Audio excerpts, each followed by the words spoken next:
Enxaqueca é um diagnóstico extremamente comum. É a segunda doença neurológica mais debilitante que existe e a terceira condição médica mais comum, aí segundo dados da OMS. Então é muito importante que a população, que as pessoas sejam educadas em relação a este diagnóstico. Para começo de história, enxaqueca e dor de cabeça não é a mesma coisa. Toda enxaqueca tem dor de cabeça, mas nem toda dor de cabeça é enxaqueca.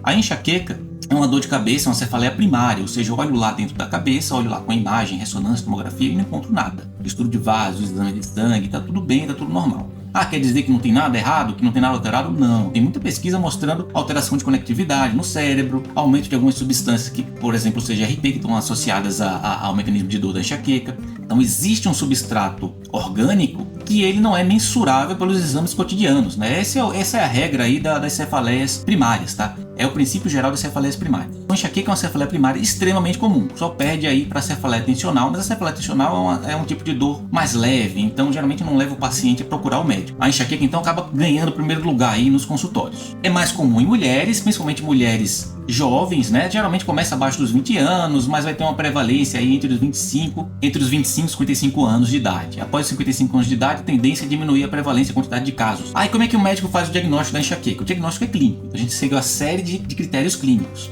Quer ver como é? Veja só. Primeira coisa, o paciente tem que ter pelo menos 5 episódios de dor, ou seja, não precisam ter todos os episódios de dor, mas pelo menos 5 com essas características que eu vou falar agora, durando de 4 a 72 horas. Isso aí quando não tratado ou tratada sem sucesso, né? Ter pelo menos 2 dessas 4 características, então ser hemicraniana, ser pulsátil, ser moderada a forte e piorar com atividades cotidianas.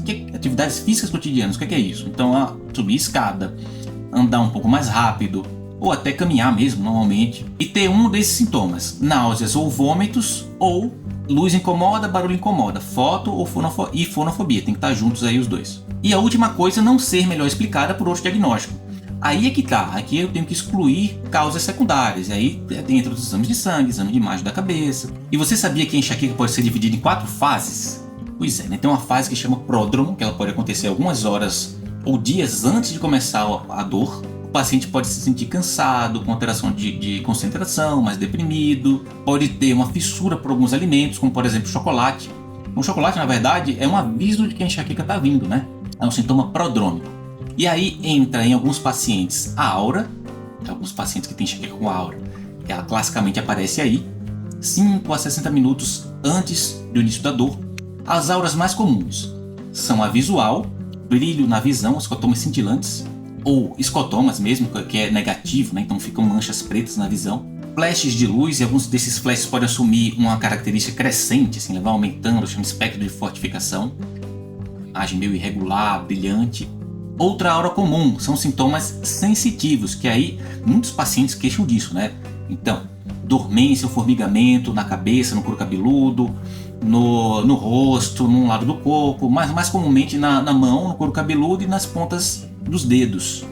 Isso aí pode começar como formigamento e depois virar uma dormência. E aí vamos para as auras mais raras, né? Então, alteração na fala, na compreensão do que se é dito, alteração motora, aí aparece muito mais em casos genéticos, como enxaqueca hemiplégica familiar. E aí vem a dor de cabeça, que vai durar, aí nessa terceira fase, 4 a 72 horas, como eu falei antes. A última fase é o pós-dromo, né? Acabou a dor, resolveu, mas o paciente fica com aquela sensação de ressaca, fadiga, astenia, né? Fraqueza, dificuldade de concentração ainda. Isso aí classicamente dura em torno de 24 a 48 horas. Ah, mas eu tenho dor de cabeça todos os dias, quase todos os dias do mês. Então, cuidado, porque quando o paciente tem dor de cabeça diária, ou ela era episódica antes e vira crônica, né? Uma dor de cabeça quase diária, a migrânia, a enxaqueca pode estar se transformando numa enxaqueca crônica diária, ou numa enxaqueca crônica, melhor dizendo. E qual que é a definição disso? São 15 dias ou mais por mês, por mais de 3 meses, de dor com características migranosas. Na verdade, precisa, ao menos nesses 15 dias, precisa que 5 dos dias tenham características de enxaqueca.